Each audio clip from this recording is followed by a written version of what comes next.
Oke, Indonesia 76 tahun Indonesia merdeka, konsep Karnus siap mendunia. Oke, merdeka Indonesiaku, selamat ulang tahun dan semoga selalu menjadi negara yang menjadi kebanggaan untuk seluruh rakyat Indonesia. Baik Bapak Ibu, kami ucapkan kembali selamat siang. Kali ini kita akan melakukan kegiatan Zoom dan juga kita akan menghadiri nih acara forum group discussion dari konsep Karnus yang mana bertemakan strategi jitu menghadapi berbagai varian mutasi COVID-19. Kami ucapkan selamat siang Bapak Ibu semuanya, selamat datang, selamat menghadiri acara ini. Dan kali ini sudah ada 90 peserta yang hadir untuk dapat bersama-sama mengetahui lebih lanjut terkait virus corona dan juga berbagai mutasinya yang nantinya akan disampaikan oleh founder konsep Karnus Bapak Iwan Beni Purwowidodo STP. Nah, kali ini memang seperti yang kita ketahui bersama, PPKM masih terus dijalankan. Informasi terbaru saya mendapatkan informasi bahwa di Jawa dan juga Bali PPKM diperpanjang hingga 23 Agustus 2021. Nah, untuk itu berarti masih dirasa meningkat ya, semakin ada peningkatan dari penyebaran COVID-19 ini di Indonesia. Nah, oleh karena itu Bapak Ibu kami mengangkat tema berikut karena ingin berbagi informasi, terutama Pak Iwan ingin berbagi informasi terkait virus COVID-19 ini, bagaimana caranya untuk menghadapi virus ini bersama-sama di seluruh Nusantara begitu ya. Kami mengajak seluruh pendekar Nusantara untuk bisa bergabung kali ini untuk bisa saling berbagi dan memberikan informasi terkait virus corona, virus secara sendiri, virus corona secara spesifik, dan bagaimana cara untuk melakukan penerapan untuk mencegah dan juga menangani virus corona kali ini. Nah, acara kali ini juga akan kami buka sesi tanya jawab di akhir acara. Jadi Bapak Ibu yang ingin bertanya atau ingin memberikan konsultasi begitu ya terkait masalah COVID-19 dapat mempersiapkan pertanyaan-pertanyaannya selama Pak Iwan menjelaskan materi. Jadi bisa dipersiapkan alat tulisnya dan juga gadgetnya untuk bisa dituliskan pertanyaan-pertanyaan tersebut di kolom chat dari Zoom meeting kali ini. Nah, Bapak Ibu sekalian, mungkin sudah tidak sabar untuk mengetahui bagaimana pemaparan dari Pak Iwan Beni Purwowidodo STP kali ini.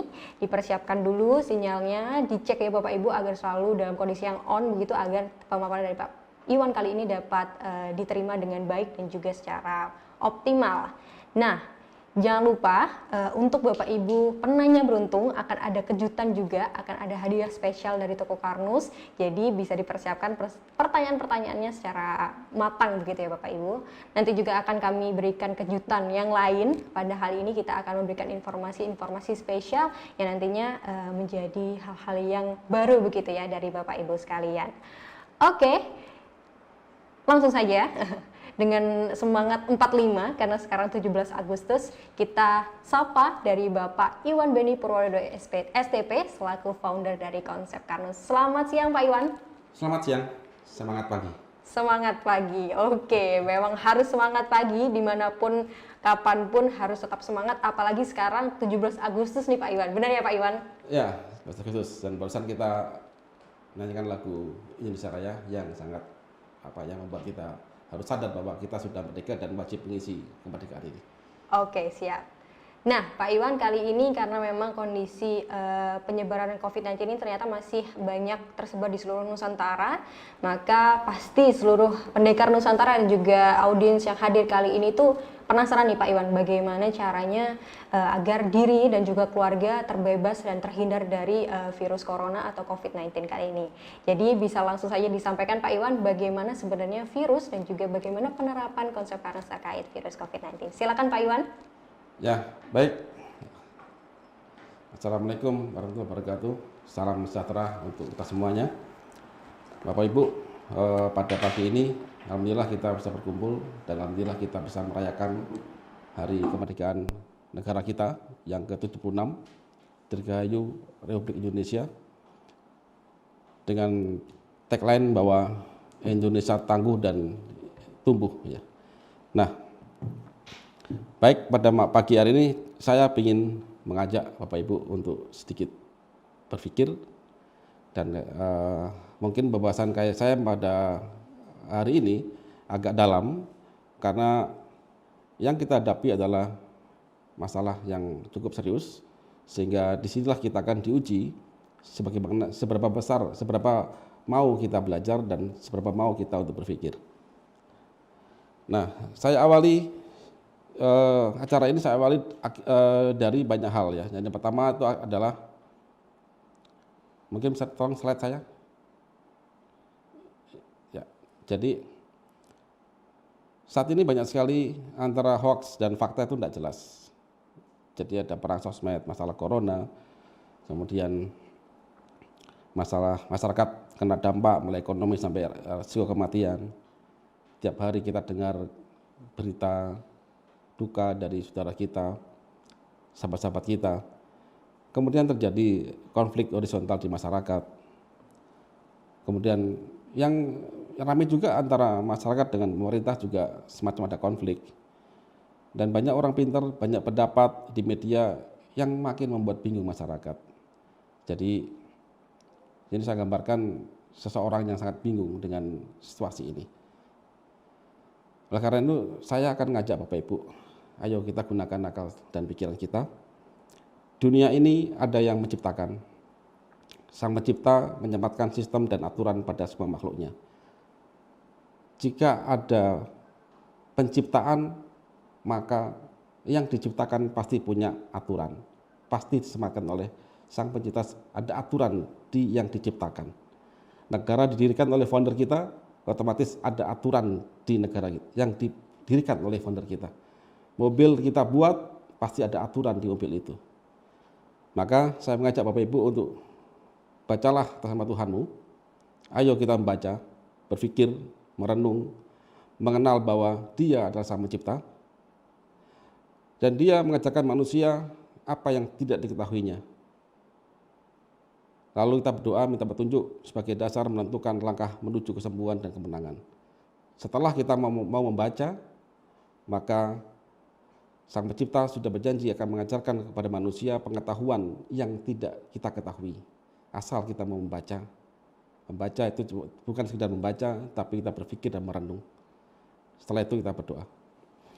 Baik Bapak Ibu, kita mulai. Ilmu untuk perang melawan virus, saya buat ada 6 tahapan. Yang satu adalah pemahaman tentang virus. Yang kedua adalah pemahaman tubuh manusia. Yang ketiga adalah pemahaman senyawa komunikasi antara virus dan manusia. Pada gambar saya ini virus, ini manusia. Kalau dia bisa menyerang, berarti otomatis ada komunikasi antara sel manusia dengan virus. Karena ada komunikasi, berarti otomatis ada perantaranya. Dan ternyata Allah membuat sesuatu senyawa yang ada di virus dan ada di sel manusia, yaitu berbentuk senyawa glikoprotein. Maka supaya kita kafah dalam memahami hal ini, maka saya ajak Bapak Ibu nanti untuk belajar tentang glikoprotein. Setelah kita tahu tentang glikoprotein, setelah tahu tentang virus, tahu dengan tubuh manusia, maka kita bikin skenario. Yang keempat adalah kita bikin skenario, yaitu mutasi, skenario infeksi, dan respon imun. Setelah kita gambar kita petakan, maka ayo kita bikin strateginya. Jadi setelah kita belajar, maka kita implementasikan, kita uji pelajaran kita. Tapi ujian kita ini bukan seperti ujian S1, S2, S3 atau sekolah kita, dimana kalau nggak lulus bisa ngulang lagi. Kalau ujian kita nanti pada pasien yang kena COVID, itu antara hidup dan mati. Jadi hasil belajar kita akan diuji pada ujian nyata ini. Yang keenam, ayo kita perang. Saya mulai dari poin 1, yaitu pemahaman tentang virus. Apa itu virus? Virus itu adalah suatu mikroorganisme yang tidak sempurna. Karena dia tidak sempurna, maka dia butuh makhluk lain, sel lain untuk bereplikasi. Jadi hampir semua makhluk hidup itu bisa diinfeksi oleh virus karena dia sudah masuk ke tingkat sel di makhluk yang akan dituju. Nah, virus mempunyai spike. Nah, ini spike. atau bahasa awamnya itu mulut ya, atau mungkin penghubung perantara yang bisa komunikasi dengan sel targetnya. Ingat, virus hanya mau datang ke sel yang punya pintu, yang bahasanya sama. Kemudian dia akan masuk dan dia cuma mau numpang untuk replikasi. Cuman sayang, sel yang ditumpangi oleh dia akan mati. Dan itu terus berlangsung begitu. Nah, spike-nya virus ini itu tersusun atas senyawa glikoprotein. Nah, sekarang kita masuk ke virus COVID-19. Jenis virus ini adalah virus RNA. Artinya, nanti kalau Bapak Ibu belajar tentang DNA, RNA, itu adalah suatu senyawa yang merupakan mengatur sifat dan karakter dari suatu makhluk, atau suatu sel, atau suatu virus, dan sebagainya. Artinya, virus ini hanya mempunyai RNA, bukan DNA.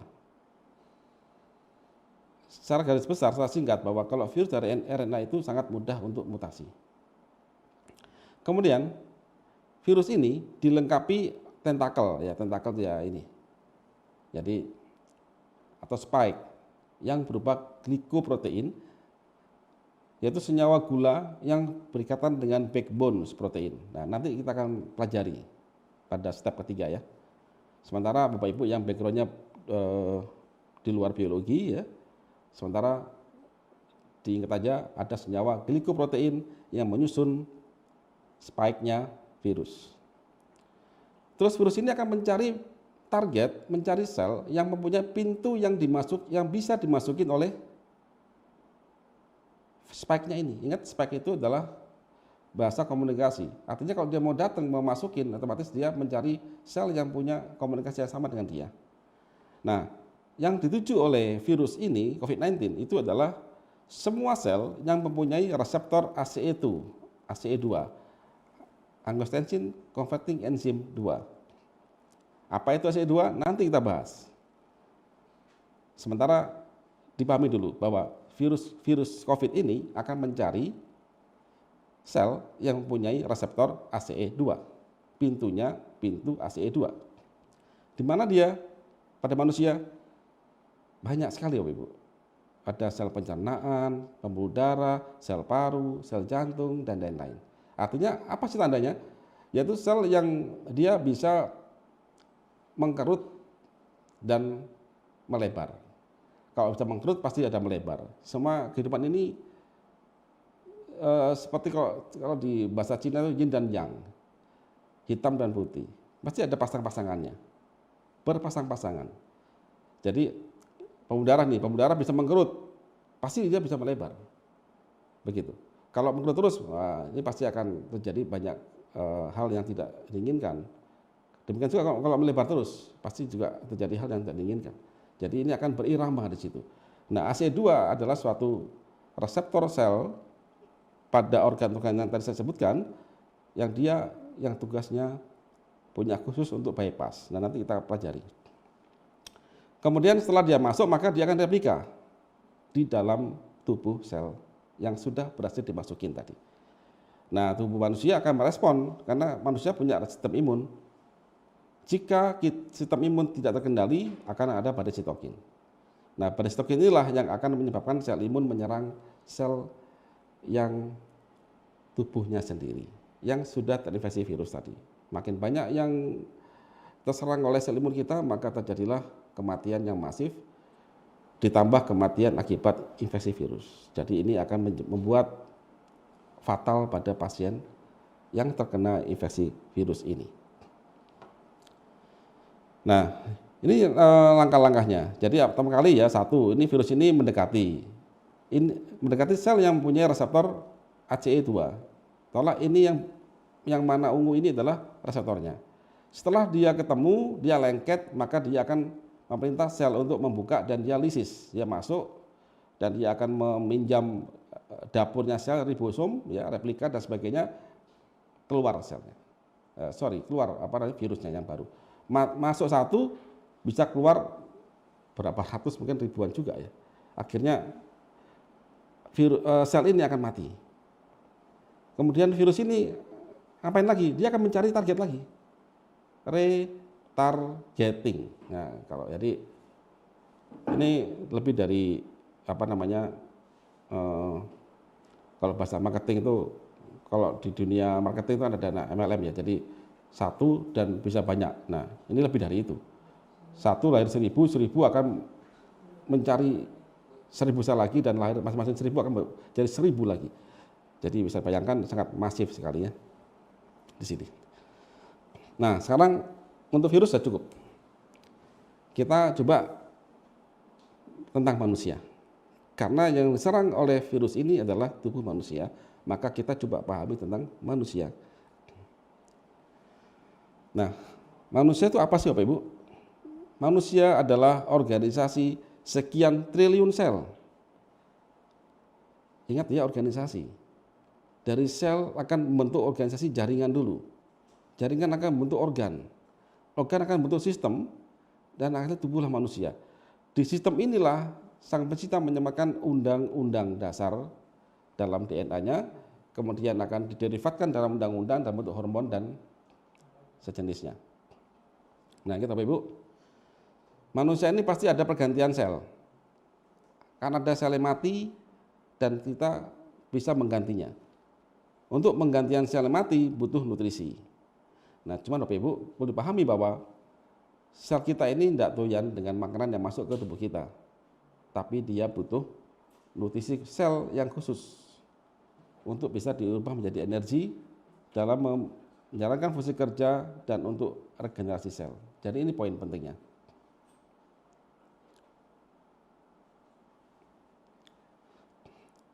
Nah, siklus energi. Nah, sekarang kita cek siklus energi, siklus nutrisi dan energi di dalam tubuh manusia. Tadi saya sampaikan bahwa sel itu mempunyai keinginan makanannya tidak sama dengan makanan yang masuk ke mulut manusia. Ini saya gambarkan. Jadi ini adalah makanan ya, masuk mulut kita, diproses di lambung, di usus. Kalau gagal diproses maka jadi feses, atau ampasnya jadi feses. Nah, dari sistem pencernaan ini sampai ke dalam sel, ini ada yang mentransportkan. Yang mentransportkan adalah darah. Otomatis dari skema ini kelihatan, apakah mungkin darah bawa nasi? Apakah mungkin darah bawa rempeyek? Tidak mungkin. Otomatis harus ada perubahan. Karbohidrat harus berubah dulu menjadi zat yang mudah dibawa oleh darah. Nah, ujung-ujungnya adalah sel itu maunya apa? Jika kita makan karbohidrat, sel maunya glukosa. Jika sel kita makan protein, ada daging, ada telur di sini, sel maunya asam amino. Di sini ada minyak trigliserid, sel maunya adalah asam lemak dan gliserol. Kemudian jika kita ada mineralnya di makanan kita, ada sayur ada mineralnya, maka dia butuh ion dibebaskan. Nah, Bapak Ibu, zat-zat ini hanya bisa didapatkan oleh sel jika lambungnya ini berfungsi dengan baik. Lambung berfungsi dengan baik dengan catatan apa? Asamnya harus bagus, harus kuat asamnya, tidak boleh netral. Nah, di sini saya simulasikan, kita makan makanan ya, kemudian lambungnya netral ya, karena obat ma dan netral asam lambung, maka otomatis total kita punya menu makanan 2655 kilokalori. Karena manusia ini sering menetralkan lambungnya, jadi asam lambungnya dinetralkan, maka energinya yang diterima oleh sel ini cuma 1578, padahal disiapin 2655, yang didapatkan cuma 1578, lebih kecil. Apa yang terjadi? Padahal dibutuhkannya untuk sel berapa? 2200 kilokalori, disiapin 2655 kilokalori, yang didapatkan cuma 1578, tekor dia. Apa terjadi? Sel akan lemah dan banyak mati. Sel imun akan lemah, lambat merespon tulang, lambat untuk merespon kuman dan lambat mengenali kuman, mudah terjadi badai sitokin. Jadi ini rentetannya. Jadi Bapak Ibu jangan, ya, kita tidak boleh memisahkan antara ini sel imun itu tidak butuh nasi. Tidak Bapak Ibu. Sel imun juga manusia, Sel imun adalah sel. Seperti tentara.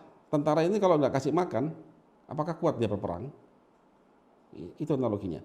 Jadi kita pastikan bahwa sel-sel imun kita ini mendapatkan makanan sehingga dia bisa melakukan tugas dia dalam mengamankan seluruh sistem tubuhnya. Nah, sekarang kita bicara komunikasi antar sel tubuh manusia. Tadi saya sampaikan bahwa manusia ini sekian triliun sel, ya kan? Sekian triliun sel. Bayangkan aja kita hidup di negeri ini, bertetangga. Apakah kita diam aja terus nggak komunikasi?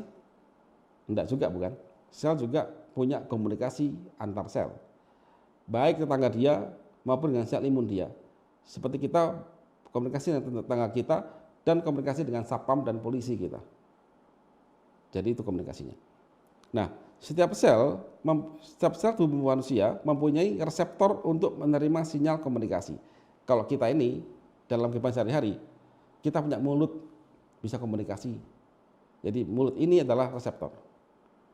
Cara ngomong, telinga juga reseptor untuk menerima bahasa dari lawan komunikasinya. Sel pun sama, dia mempunyai reseptor sekaligus dia bisa melontarkan sinyal. Nah, reseptor dari sel itu juga terbuat dari glikoprotein. Terus apa bahasanya? Ada hormon, ada sitokin, senyawa agonis dan sebagainya. Nah, jadi kalau kita gambarkan, ini sel ya, ini sel. Ini kan sebut ini sel ini. Saya perbesar aja yang ini kulitnya sel. Jadi ini adalah reseptor, ini adalah bahasa-bahasanya. Begitu. Jadi kita coba simplify, kita coba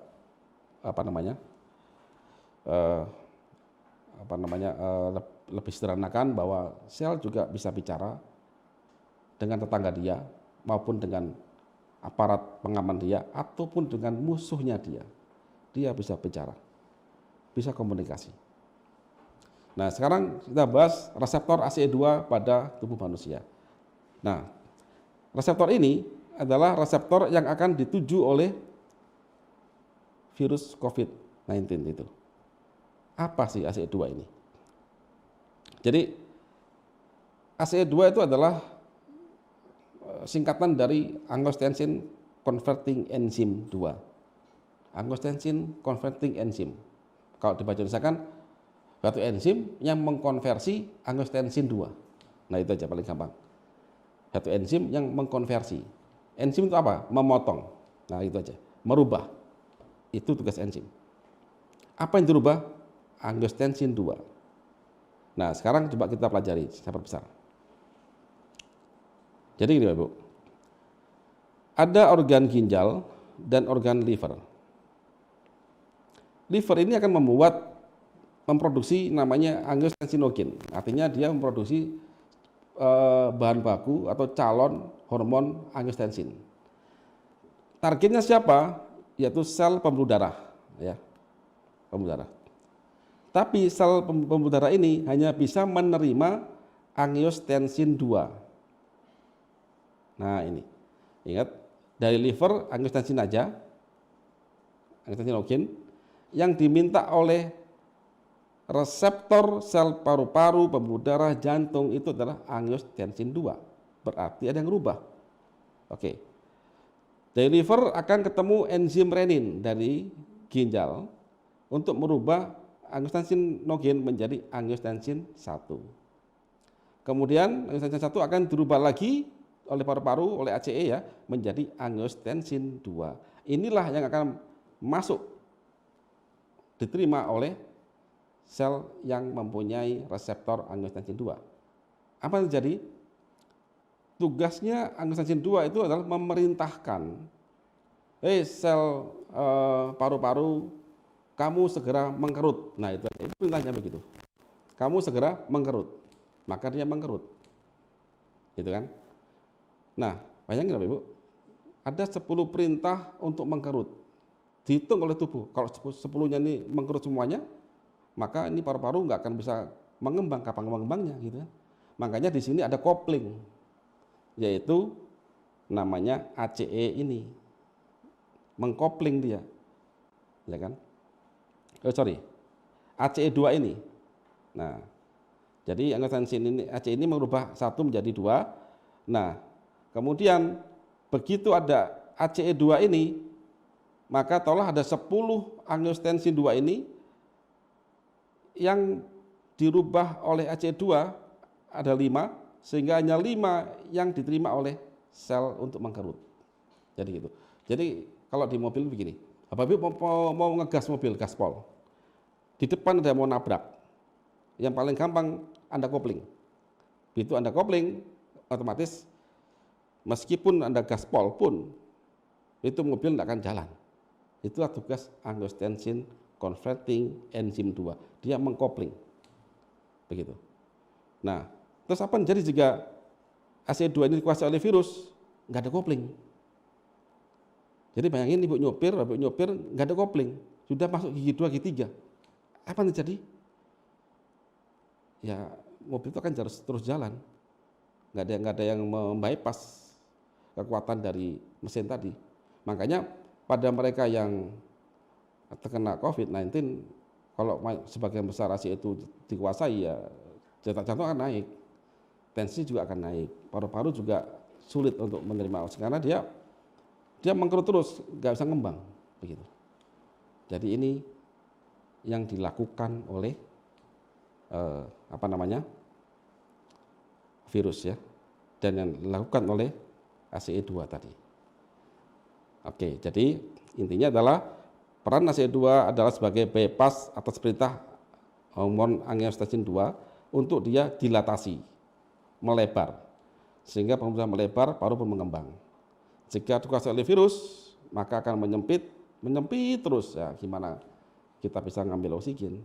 Jantung akan naik dan sebagainya. Jadi paling gampang menganalogikan adalah ACE2 adalah sebagai kopling pada kendaraan bermotor. Udah itu aja. Yang paling gampang. Nah, sekarang kita bicara hukum pertahanan tubuh manusia. Jadi, Bapak Ibu, ini adalah saya ngajak Bapak Ibu untuk membaca dan berpikir. Saya mulai dari paru-paru, saya ambil dari paru-paru aja, satu contoh ya, paru-paru. Kemudian ini saya perbesar, ada sel paru-parunya begini bentuknya ya. Kemudian ingat, di sel ini punya reseptor. Ini saya tulis aja 2 aja reseptornya ya, CLR sama TLR. Yang hijau ini CLR, yang kuning ini TLR ya. Reseptor itu adalah mulutnya sel, untuk komunikasinya sel, ya. Dia bisa menerima sinyal itu. Indranya sel, lebih tepat indranya sel, panca indranya sel. Oke, saya lingkari. Kemudian ada namanya kuman.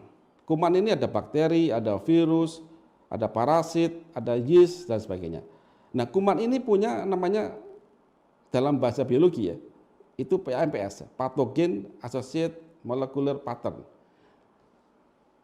Jadi gini Bapak Ibu, patogen itu juga punya karakter. Seperti Bapak Ibu, kita ketemu seseorang, kemudian kita berpikir, oh orang ini orang baik kah atau orang jahat kah? Nah, sinyal yang dikeluarkan oleh seseorang, yang diterima oleh kita, itulah menjadi PAMPS. Nah, dalam bahasa biologi PAMPS. Jadi suatu bahwa sel kita ini mengenali bahwa ini patogen, tapi nggak tahu patogen apa, begitu. Nah, di mata sel paru-paru dan semua sel kita, indera itu dinamakan PRRS atau Pathogen Recognition Receptor. Artinya dia itu bisa mengenali itu patogen, begitu. Jadi dia mengenali dari ciri-ciri PAMPS itu. Kita lanjut ya. Saya skenariokan bahwa virus ini patogen, kemudian dia masuk ke dalam sel. Dia masuk ke reseptornya dan dia masuk ya, makanya dia masuk sini. Sekarang kita lihat apa yang terjadi pada saat virus tadi masuk ke dalam sel paru. Ini contoh ya, sel paru saya ambil. Dan ini bisa mengalami semua sel lain. Cuman saya ambil satu contoh pada sel paru, biar kita bahasanya lebih mengerucut. Pertama, sel ini akan mengeluarkan DAMPS. Kalau orang di kita, begitu kita dipukul orang, apa yang terjadi? Kita minta tolong, gitu ya. Minta tolong. Tolong, itu namanya DAMPS. Sel ini akan kasih tahu bahwa saya adalah sel yang diserang oleh virus. Yang kedua, dia akan ngasih tahu, akan mengeluarkan namanya interferon. Ini juga golongan dari sitokin, sinyal ya. Yang ketiga, setelah dia interferon, maka untuk apa dia? Dia akan mengasih tahu tetangganya dia. Ngasih tahu, aku diserang virus ini. Tetangga dia akan melakukan apa? Protection. Dengan dia membuat lendir dan mengeluarkan SIGA. SIGA itu adalah antibodi A yang dikeluarkan bersama di mukosa di dalam sel paru-paru itu, yang epitelnya. Do protection. Dia akan lendir. Makanya pada saat kita ini ada terserang kuman, kita keluar ingus, bersyukurlah, berarti ada proteksi di situ. Jadi ingus kita itu, lendir kita itu adalah bagian dari proteksi untuk menangkap virus dan membunuhnya kalau masih sempat. Kalau kita kuat ya selesai, virus akan masuk, ditangkap oleh SIGA ini. Terus apa lagi? Nah, Bapak Ibu, di belakang sel yang keinfeksi ini, Allah sematkan itu adanya reseptor, ada ujung saraf yang begitu sel tadi itu kena infeksi virus, maka akan men-trigger timbulnya histamin. Akhirnya kita akan merasakan sakit. Itu histamin. Nah, kemudian Bapak Ibu, pada sel yang sudah terinfeksi ini, apa yang dilakukan juga? Dia akan melakukan autofagi. Jadi respon pertahanan dari dalam sel. Autofagi. Tapi autofagi ini bukan autofagi yang sering kita dengar akhir-akhir ini dengan kita keto atau kita membuat sel lapar. Oh, ini ada kesalahan yang agak lumayan fatal memahami autofagi pada saat kita sel keserang virus jadi ya. Nah,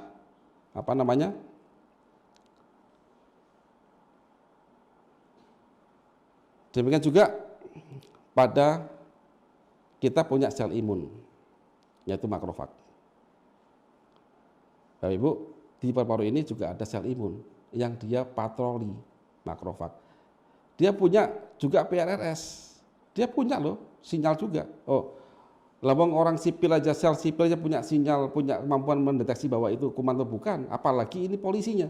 Pasti dia punya sinyal juga. Maka dia akan tahu ini ada infeksi ini. Nah, begitu. Dan juga melihat juga dia. Ternyata ada yang keserang.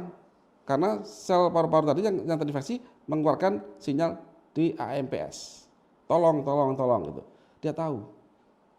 Nah, undang-undang di dalam sel tubuh, begitu makrofag melihat terjadinya adanya sel yang terinfeksi, maka dia akan membunuh, dimakan dia, gitu ya, fagosit. Makanya inilah yang harus kita pahami di sini, Ibu. Jangan sampai makrofag ini membunuh massal. Jika sampai terjadi pembunuhan massal, maka otomatis terjadilah badai sitokin.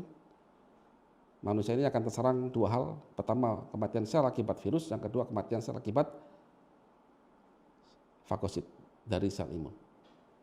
Nah, kita lanjut ya. Dari histamin ini akan membuat inflamasi, membuat sakit, ngasih tahu ke sistem saraf pusat, saya terserang ini. Maka dia akan merasakan sakit, demam, dan sebagainya. Dan yang terjadi adalah, maka tubuh memerintahkan pembuluh darah untuk melakukan dilatasi yang masif di pembuluh darahnya supaya sel imun banyak yang masuk. Jadi leukosit masuk ke tempat lokasi atau tempat kejadian perkara. Begitu. Ada monosit di mana sel ini adalah sel darah putih yang akan dia bisa bertransformasi menjadi nambahin pasukan makrofag untuk membunuh virus dan membunuh sel yang sudah kena infeksi. Yang kedua, dia ngasihkan pasukan namanya dendrit. Dia makan virus ini dan jadi dendrit. Kemudian dendrit untuk apa? Dia itu informan. Jadi gini Ibu, pada saat ada seseorang lapor ada seorang pembunuhan atau kecurian dan sebagainya, maka datang polisi. Yang pertama kali yang akan diinterogasi itu adalah siapa? Yang minimal daerah orang yang ada di daerah itu, atau mungkin pelapornya. Nah, dendrit itu begitu. Dia akan memfagosit patogen ini dan dia akan ngasih informasi kemana? Ke namanya limfosit. Nah, ini limfosit ini. Limfosit ada dua, sel T helper sama sel T killer, dan ada B sel. Dia ngasih tahu, kemudian T helper akan ngasih tahu B sel, dan ini bolak-balik. Sel T killer CD8 juga akan membantu membunuh DMPS dan juga membunuh patogen juga. Jadi ingat, di sini ada pasukan pembunuh cukup banyak. Tapi belum membunuh virus, Ibu. Belum membunuh virus. Nah, akhirnya lahirlah antibody, Ibu. IgM namanya. IgM, ini antibody yang sederhana. Dia universal, dia mencari tahu. Mencari tahu. Setelah ada IgM, belum selesai, Bapak Ibu. Target dari tubuh manusia ini supaya bisa mempertahankan tubuhnya dari virus, maka dia harus bisa bikin IgG. Begitu ada IgG, maka dia bisa selektif untuk hanya membunuh patogen tadi. Jika makin lama kita tidak bisa membuat IgG ini, maka makin banyak kematian, baik akibat oleh virus maupun akibat oleh sel imun kita yang membunuh sel yang terinfeksi. Tahulah begini, ada 1 juta sel paru-paru, yang terinfeksi ada 200.000. Jika kita tidak segera mencari tahu siapa virus itu dengan memberikan antibodi yang spesifik dengan IgM ini, maka 200.000 itu akan mati. Berarti 20% sudah mati. Kalaupun dia selamat, dia cacat. Jadi melawan virus dan kuman, ending kita adalah membuat antibodi bernama IgG ini. Untuk dapat IgG harus menjalani proses yang sudah saya sampaikan tadi itu. Nah, apa yang terjadi dalam sel ini, Bapak Ibu, itu sama kok dengan kejadian di luar tubuh kita kok. Contoh ya, pada saat kita ini ada kejadian perkara, ada kecelakaan atau apa ya, atau kebakaran, kita pasti minta tolong dan lapor. Lapornya pasti akan datang ke aparat, kemudian akan ada interogasi dan sebagainya. Dia akan mencari tahu siapa yang menyebabkan kebakaran ini. Sampai dia menjawab. Jika dia gagal menjawab kenapa terjadi kebakaran, pasti akan terjadi banyak kebakaran. Dan pasti banyak orang ditangkap sebagai suspek. Padahal belum tentu dia salah. Jadi IgG itu adalah produk dari intelijen yang akan bisa dengan jitu bahwa inilah penyebabnya. Setelah dapat IgG ini, setelah dapat data intelijen, maka itu disimpan sebagai database dan disimpan. Jika ada kejadian serupa, kita sudah tahu datanya. Oh, orang ini yang bikin perkara. Oh, orang ini, begitu. Nah, tapi Bapak Ibu, perlu kita pahami bahwa sejak ada jadi infeksi, respon korban, kemudian respon sel imun sampai terjadinya IgG itu, antibodi itu tidak gratis, Bapak Ibu. Tidak gratis. Dia semua butuh energi, dan itulah kerja dari seluruh sistem tubuh kita.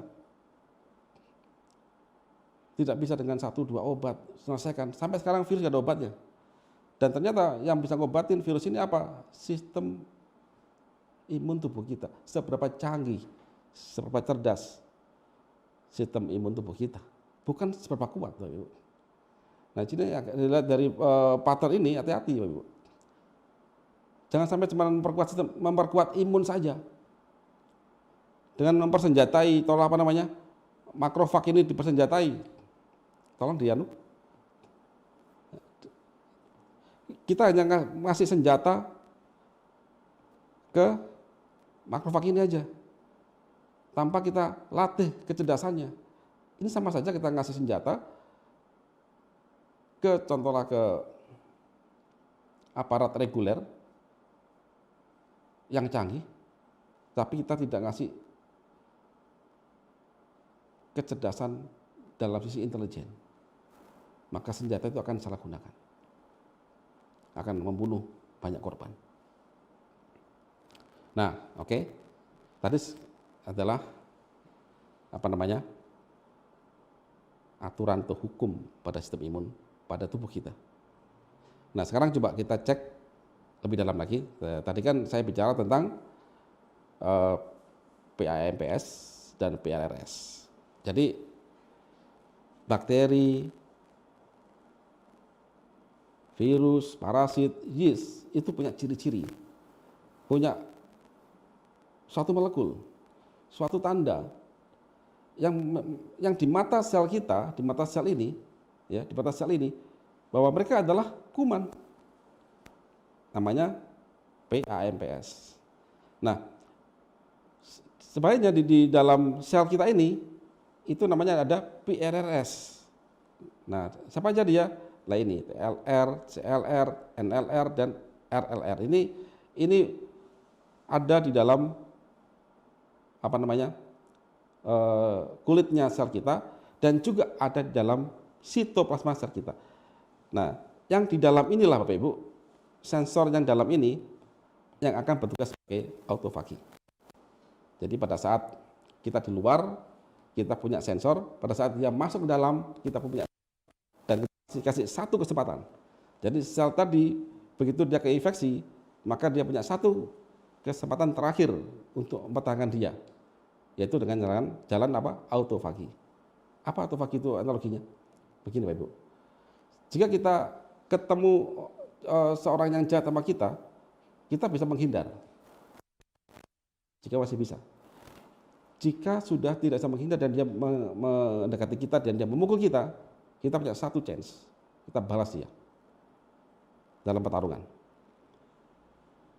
Nah, seberapa lama autofagi ini berhasil? Karena kita ada waktu batasannya. Jika kita gagal, maka virus akan replikasi, atau jika kita terlalu lama, maka kita akan ketahuan oleh sel imun. Kita akan dimakan oleh sel imun kita, makrofag dan lain-lain. Jadi, dan untuk melakukan autofagi itu butuh energi, tidak dengan malah kita memperkecil energi, butuh ATP, karena pekerjaan ini membunuh sel imun, membunuh bakteri atau virus yang masuk dalam sel kita, itu bukan pekerjaan mudah. Seperti kita dipukul orang dan kita membalas, untuk membalas kan butuh energi. Bayangin kita belum makan dipukul, ya kita mungkin saya yakin untuk membalas setengah mati, karena kita butuh energi untuk melakukan perlawanan. Nah, sekarang kita masuk ke autofagi. Jadi materi ini dan materi autofagi ini juga menjelaskan pada skenario hukum pada saat kita melawan virus tadi ya. Autofagi ini apa sih? Autofagi adalah fitur daur ulang dalam sel. Jadi awalnya dia adalah untuk daur ulang, tapi dia juga bisa untuk pertahanan diri. Jadi pada saat kita kelaparan, kita puasa misalkan, atau kelaparan, maka jika sel tadi kelaparan karena nggak ada makanan yang dibawa oleh darah, maka sel tadi diperbolehkan oleh Sang Pencipta untuk apa? Untuk merubah semua komponen yang ada di sitoplasmanya, di gudang selnya, untuk menjadi makanan yang dibakar oleh mitokondria. Jadi di dalam sel juga punya bakaran, yaitu di mitokondria. Yang kedua, jika ada organel itu organnya sel, Bapak Ibu. Organnya sel. Kalau organ manusia jantung, paru-paru, organ sel itu namanya organel. Ada ribosom lah, ada mitokondria lah, dan lain-lain. Jika ada yang rusak, maka autofagi skema ini akan menggiling ya, dan akan mengganti yang baru. Itu autofagi. Dan terakhir adalah jika ada virus masuk, pada saat virus tadi replika RNA-nya, autofagi jika dia kuat, dia tahu bahwa itu adalah virus, maka dia bisa untuk menghentikan terjadinya replika virus tadi dengan autofagi. Cuma ada bedanya.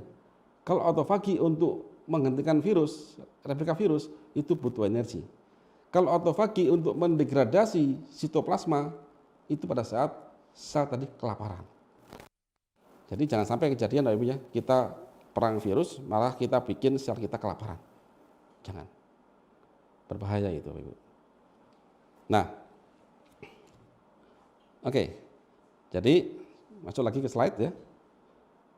Jadi pada saat autofagi untuk menghancurkan kuman yang masuk ke dalam sel, ingat autofagi ini terjadi di dalam sel ya.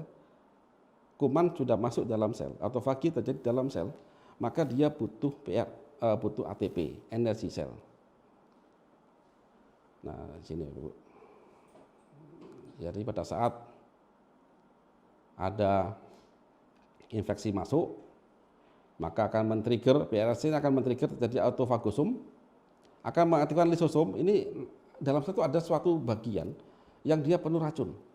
Dia akan mengambil itu kuman tadi. Langsung betul diambil, kemudian dilingkari, di situ akan kasih cairan-cairan yang sangat-sangat kuat untuk mengoksidasi. Contoh H2O2, racun dan sebagainya di situ. Sehingga dia virus tadi itu langsung hancur dia, virus itu. Tapi ini jika sel tadi masih kuat Bapak ya. Jika sel dan derivasi masih kuat dan dia dapat makanan yang baik. Nah, komponen yang terlibat dalam autofagi apa aja? 1, PAMPS, itu adalah dari kuman yang sudah masuk dalam sel untuk menginduksi PRRS, sensor yang ada di dalam sel. Nah, dia sudah melakukan langkahnya, dia bikin autofagosum, lisosom itu yang membunuh ya, breakdown dan plus senjata interferon. Jadi pada saat virus masuk itulah dalam sel tadi akan mengeluarkan interferon. Dia akan minta tolong, ngasih tahu sel sebelahnya, nah di sini. Dan adanya PRS sel tadi akan menstimulasi dendrit dan sitokin sehingga terjadi skema pembuatan antibodi. Nah, Bapak Ibu, pada saat satu sel itu kena infeksi virus, masih ada satu change bagi sel tadi untuk hidup, yaitu melakukan autofagi. Dan langkah ini, autofagi ini tidak cuma untuk hidup, tapi juga untuk upaya untuk menghentikan terjadinya replika virus di dalam tubuhnya, sekaligus dia ngasih sinyal ke sel tetangga dan sel imun bahwa saya diserang oleh virus. Jadi itu tugasnya autofagi dalam konteks menangani infeksi virus. Dan pada konteks menangani infeksi virus, autofagi itu justru butuh energi, bukan dengan tidak butuh energi. Dan energi yang paling mudah itu apa? Glukosa. Paling mudah glukosa, bukan lemak. Lemak itu harus pecah di tinggi syarat menjadi asam lemak dulu. Asam lemak itu, ingat, coba gambarkan, Anda Bapak Ibu gambarkan aja molekul lemak itu berapa karbon, 18 karbon misalkan. Lemak itu yang dipecah sebagai energi sel itu harus menjadi keton, menjadi asetil CoA dulu, dan pemotongannya setiap cycle itu butuh paling enggak 1 atau 2 ATP. Kalau glukosa tidak, dia instan dia. Jadi itu yang harus kita pahami, justru disinilah kita butuh glukosa. Jadi bisa dibayangkan ya, lupa bagaimana orang diabetes, ya pelik juga gitu kan. Jadi sini yang ada sakit diabetes jangan putus asa, ada obatnya kok, ada solusinya kok. Tinggal Anda mau enggak untuk mencari cara untuk sembuhan diabetes. Diabetes itu bisa disembuhkan, ada caranya. Dan kami sejak 2015 sampai sekarang banyak nangani hal itu dan banyak yang terbantukan dengan skema tadi. Tinggal Anda mau apa tidak gitu aja. Nah, sekarang kita masuk ke sel imun. Jadi ini banyak Ibu yang kita pelajari ya. Pelajari manusia, padahal ini kita hanya bicara tentang infeksi virus ya. Saya nggak tahu di berapa semester kalau kita kuliah ini. Nah, oke, saya masuk ke blood cell diferensiasi ya. Kita punya imun ada dua Bapak Ibu. Satu innate imun, satu adaptif imun. Innate imun itu apa sih? Imun yang reguler. Kalau di negara kita itu polisi yang reguler, polisi patroli yang reguler. Apa yang adaptif itu? Yang dia menyidik, serse, bin dan sebagainya. Jadi apa aja yang innate imun ini? Yaitu makrofag dan dendrit. Apa yang adaptif imun? Ada T cell, ada B cell. Ada dua di sini. Yang saya sebutkan makrofag dan dendrit ini hanya dua dari sekian banyak jenis. Ada granulosit dan sebagainya. Saya ambil aja dua aja dulu. Makrofag dan dendrit. Dari grupnya monosit ini. Nah, T cell itu apa sih? Sel darah putih yang diproduksi oleh timus yang menerjemahkan APC. Apa sih APC itu ya? Antigen presenting cell. Untuk apa dia? Siapa dia? Masih ingat tadi penjelasan saya tentang hukum imun itu ada di dalam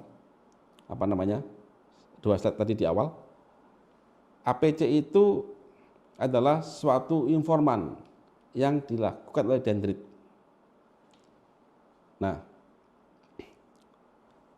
terdiri dari apa saja? Ada CD4 helper dan ada CD8 dan Jadi APC ini diterima oleh CD4 atau T helper yang dia menerjemahkan. Ada TH1 dan TH2. Kemudian APC ini juga diterima oleh CD8. Ini untuk membunuh. Dan juga ada satu sel yang lain yaitu T cell memory. Ini untuk mengingat jika sudah terjadi antibodi. Yang kedua adalah B cell. Ini adalah fokus yang memproduksi antibodi. Kalau T cell itu yang menerjemahkan informasi ke B cell yang bikin antibodinya. Jadi kalau mungkin di negara kita itu begitu ada kejadian perkara, ditangkap oleh polisi reguler, kemudian polisi reguler akan ngasih informasi. Nah, polisi reguler yang ngasih informasi ini adalah APC atau dendrit. Dikasihkan mungkin ke reserse. Reserse ini akan bikin banyak sekali penyidikan. Gitu kan? Penyidikan inilah yang akan menghasilkan namanya kesimpulan apa penyebabnya. Nah, penyidikan tadi itulah untuk menghasilkan kesimpulan itu adalah B cell ini. Nah, B cell ini dilengkapi oleh reseptor antigen dan T helper. Jadi dia menerima sinyal dari T helper yang menerjemahkan informasi dari dendrit. Kemudian dia memproduksi antibodi dan men-switching antibodi. Dia bikin suatu kesimpulan awal, dicobakan, dilakukan, di lapangan. Oh, gagal ternyata. Dia merubah lagi kesimpulannya. Dia merubah lagi. Dia bisa membuat skenario dengan membuat switching antibodi sampai didapatkan antibodi yang pas. Setelah ketemu antibodi yang pas, maka akan disimpan menjadi memori antibodi. Itulah yang akan disimpan. Jadi seseorang yang sudah survive dari COVID, maka dia punya antibodi untuk jenis virus COVID yang kena waktu itu. Kalau virusnya berubah, ya beda lagi. Dan kita ini tiap hari berperang, Bapak Ibu. Sel kita berperang. Karena banyak sekali di sini kuman. Tidak cuma virus, tidak cuma COVID-19, banyak virus yang lain, tapi kita kuat sehingga cepat, sehingga kita tidak sampai sakit. Nah, ini tahapan kombinasinya. Jadi APC itu ya antigen presenting cell, ini di tubuh kita dendrit namanya ya, sel dendrit. Ini antigen, ini virus atau kuman, salah ya. Begitu dia jadi antigen dimakan oleh dendrit jadi menjadi APC istilah saja. Kemudian dia kasih informasi ke T helper dan juga informasi ke T pembunuh, killer. Dia langsung jalan nih. Cuman T helper dia tujuannya ke B cell. Ngasih tahu B cell, ini ada informasi nih. Tolong bikinkan antibodinya. Ya, gitu aja. Oh, B cell menganalisis, kemudian dia kasih lagi antibodi 1 IgM. Dikasihkan ke darah, oh nggak cocok, masih banyak pembunuhan. Datang lagi, makanya Di sini nih proses inilah yang bikin waktu lama Bapak Ibu. Inilah butuh kecerdasan. Jadi bayangin, seorang aparat, suatu reserse atau intelijen, seberapa cepat dia bisa memutuskan perkara, mencari penyebab perkara itu sehingga dia tahu solusinya. Kecepatan itulah yang ditunggu. Makin lama makin banyak kerusakan, sehingga kematian. Makin cepat maka makin cepat pulih, sehingga dia tahu bahwa ada virus, ada kuman. Jadi kekuatan seorang dari kuman itu bukan kekuatan pasukan regulernya, bukan, tapi seberapa cerdas dan sigap dan tangkas sistem imun dia. Jadi itu yang harus kita pahami di sini. Nah, sekarang masuk antibodi. Antibodi itu apa sih? Antibodi adalah suatu senyawa kecil dari glikoprotein juga, yang dia itu tugasnya apa sih? Ngasih tahu sel aparat. Nah, contoh, ini virus. Kalau nggak ada yang ngasih tahu, nggak ada yang nandain, ini sulit sel fagosit ini sulit.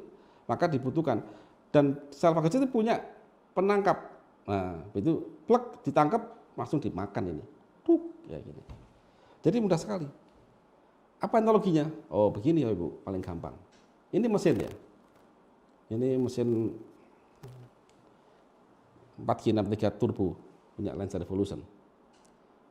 Oke, saya ingin membongkar mesin ini. Semua mur dan baut itu adalah spike mesin. Spike mesin. Kalau ini spike virus, gitu ya. Oke. Waktu bongkar, saya punya satu kunci aja, tuas. Ini sel imun. Adaptor dari semua kunci ini, baut dan mur ini, saya punya kunci shock yang banyak ini. Inilah antibodi. Jadi tugas Bapak Ibu adalah, sel Bapak Ibu adalah bagaimana kecepatan untuk menentukan, oh ini pakai kunci pas ini, oh kunci 12 ini, oh ini kunci shock ini. Untuk membongkar atau mengenali baut dan mur sehingga dia bisa dipasangkan, diongkek, ya gitu kan, terbuka. Nah, jika seorang montir sudah tahu bahwa mesin ini hanya butuh kunci sekian, maka itulah namanya antibodi.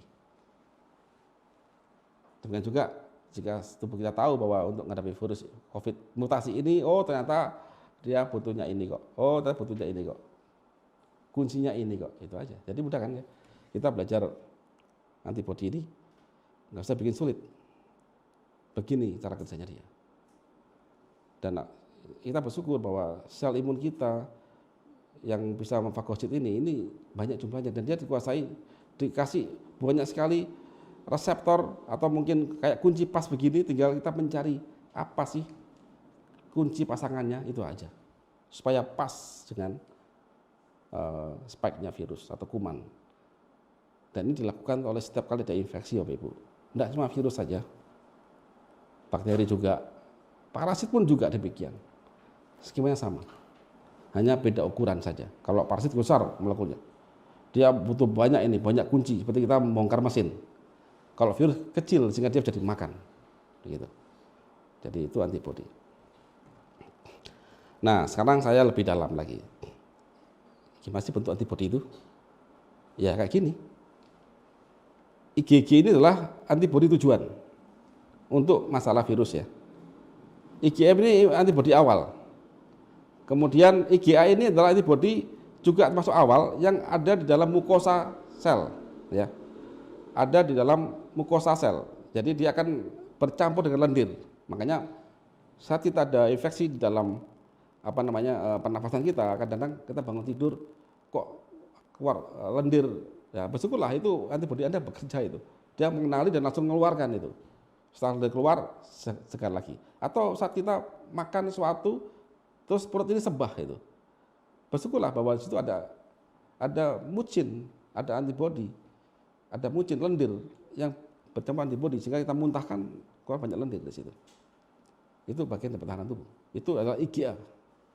IgA itu dikeluarkan oleh B sel yang terletak di balik epitel. Jadi epitel kan sel yang paling keluar nih ya di dalam organ. Di ini ada B sel juga, dia bisa ngeluarin tuh. Situ. Nah, Jadi semua senyawa-senyawa tadi ini ya, antibodi ini diproduksi oleh B sel. Nah, kecepatan produksi antibodi itu penentu keselamatan pasien. Tanpa antibodi, maka sel imun itu akan bingung siapa yang mau saya fagosit. Yang jelas dia punya dua cara. Satu adalah jika saya ketemu sel bakteri atau virus, saya bunuh dia. Yang kedua, jika saya ketemu sama sel terinfeksi karena mengeluarkan senyawa DAMPS atau senyawa ini menandakan bahwa dia terinfeksi, maka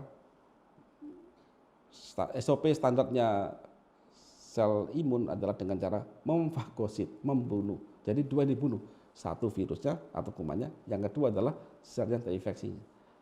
Ya kalau dua-duanya disikat semuanya ya mati semua kan. Maksudnya yang disikat kan hanya cuma virus saja, sel yang terinfeksi jangan dibunuh, kasih dia waktu untuk melakukan autofagi, begitu, sehingga selamat semuanya. Nah, itulah pentingnya antibodi. Makanya kekuatan seorang itu bukan kekuatan dengan menambah imun booster saja, bukan itu.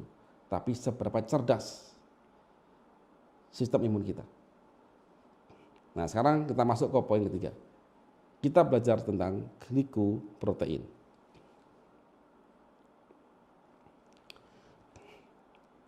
Nah, ini Bapak Ibu, bentuknya begini.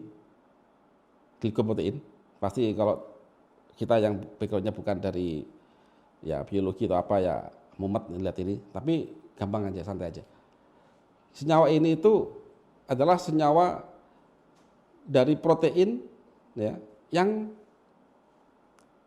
berikatan dengan gula. Cuma bedanya gulanya itu bukan sebagai sumber energi. Gula di sini sebagai kata sandi. Informasi biologis.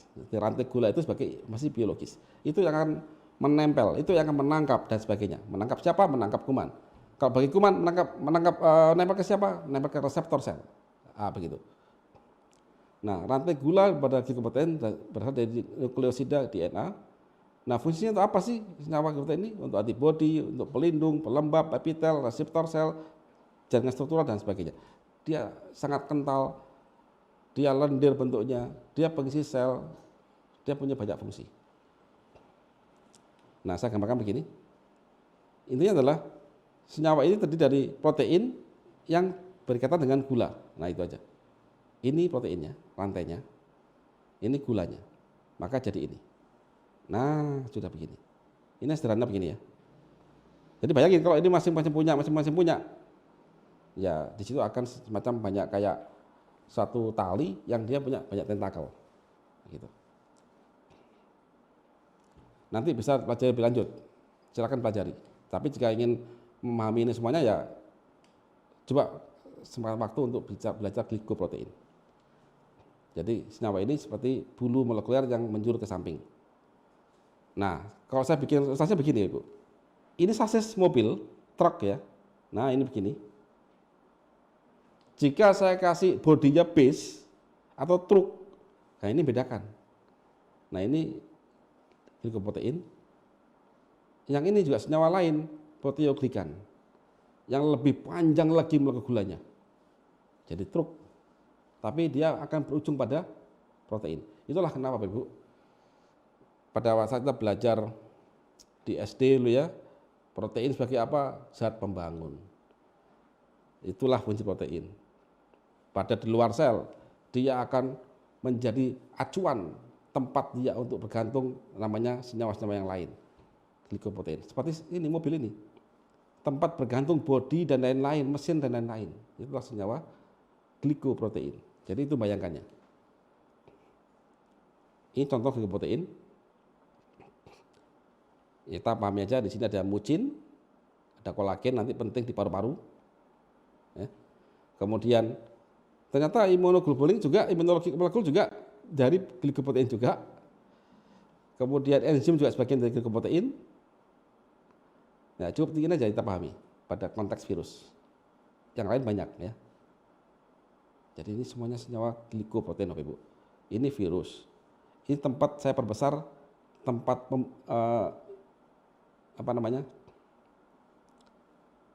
Jadi ini punya COVID, glikoproteinnya, ini punya sel, SE2-nya, diikat sama dia. Jadi ini bentuk ikatannya. Jadi nempel ya. Sama-sama glikoprotein. Cuman sandinya beda-beda. Yang beda kan sandinya. Gitu. Oke. Baik, Bapak Ibu, setelah kita mempelajari tentang virus, kemudian tentang manusia, kita kemarin sudah belajar, tadi sudah belajar mulai dari manusia garis besar sampai ke pasukan imunnya, kemudian kita juga sudah belajar glikoprotein. Nah, pada bab 4 ini, maka coba kita rangkai. Jadi semua fitur tadi itu kita rangkai, bagaimana jika manusia itu ketemu sama kuman. Nah, itu kan tadi kan sudah kita pelajari masing-masing bagian tadi, sekarang kita rangkai. Nah, nanti pada bab kelima kita langsung terapkan secara strateginya untuk kita menghadapi berbagai macam kuman dan